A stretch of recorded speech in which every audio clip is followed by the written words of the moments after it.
Hello everyone and welcome to a new video. Games Workshop finally fixed transport for Space Marines, and aside from that, transports in general got a massive upgrade. They look much better right now, and it seems like they are going to fulfill a much more important role in games of 10th edition, and they will have like a big tactical component attached to them that it's going to make them much more interesting. So let's start. First things first. As we can see in the datasheet of the repulsor, there's no more differentiation about primaries on first ball. It was stupid. We know why they did this, but we are happy that it's gone. Let's leave it there. It makes sense. This is how it should have been, and we can see that the main restriction about transporting it's about the type of armor. Of course, Gravis armor, Terminator armor, and surprisingly jetpacks.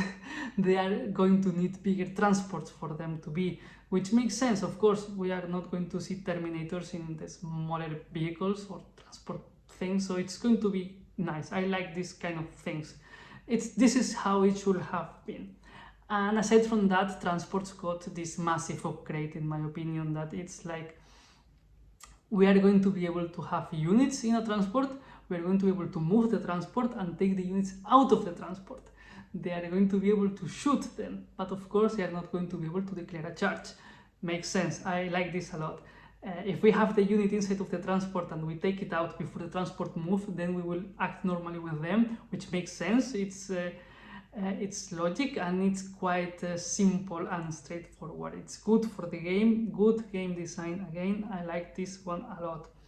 And aside from that, we have these nice rules to the vehicles that we discovered in this article, the latest one that they shared. So let's start with let's say that the assault type of vehicles like the Taurox Prime. I like this one a lot because this is more about the tactical component. Like, you can have like a really good shooting unit, you can put it inside of this transport, and then you can advance this transport and you can take the unit out and shoot, which is huge in my opinion. It's quite impressive because yes, maybe we can have a unit that it's good at shooting, but it doesn't have like a big movement, and we want this unit to shoot this specific target, and we need this unit to be somewhere in the battlefield. We can have it in a transport, and we can move that we can advance the transport that is going to be like a huge movement compared to the miniature, and we are going to be able to deal damage where we want to deal damage. But of course, this will make us expose the miniatures, and we can expect fire back. This is about the tactical component that I was mentioning, which is quite interesting, and I like these kind of things because it's going to make games more dynamic and more things can happen, and it's going to give a lot of movement to armies that didn't have that much movement in the past, and they had a lot of penalties because of that. And aside from that, I also like a lot this fighting deck. It's quite interesting in my opinion, this fighting deck X. It's going to be like a universal rule, of course, and I like it a lot. Like, of course, if you have units in a vehicle and they can shoot from that transport vehicle, they should do it. So I like that they will have this rule for the vehicles, and I like that it's going to consider that the one that it's shooting is the vehicle itself. So if we apply any kind of buff to the vehicle, those weapons are going to benefit from them, as we saw in the example of the mechanic from the orcs. But almost every type of mechanic has this kind of rules for vehicles, like for example the Tech Marine or the all mechanic. Okay, let's leave it there. And more interesting rules, the one from the Falcon of the Eldar, it's quite interesting. I hope that there will be more units that will, or vehicles or transport that will have this, and it's like a vehicle will shoot a unit, and then when the unit gets out, it's going to have like a huge buff to shoot against that unit. I don't remember it. I think it was rerolling wounds. I will put it here because I don't remember, to be honest. I read it like recently and I don't remember everything. And aside from that, I really like what they did with the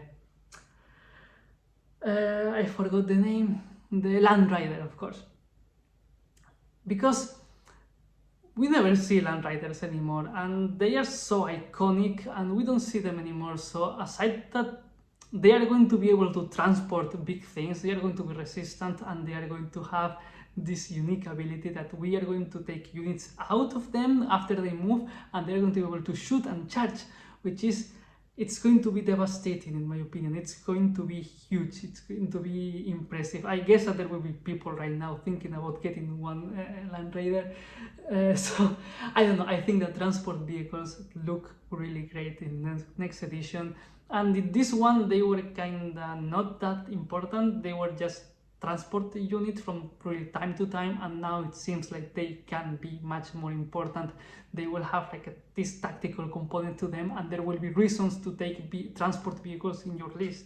So of course we need to wait and see how it's going to be, but in my opinion it's starting to look really great, and as usual I think that this is a very good game design. So let's see what happens in the future.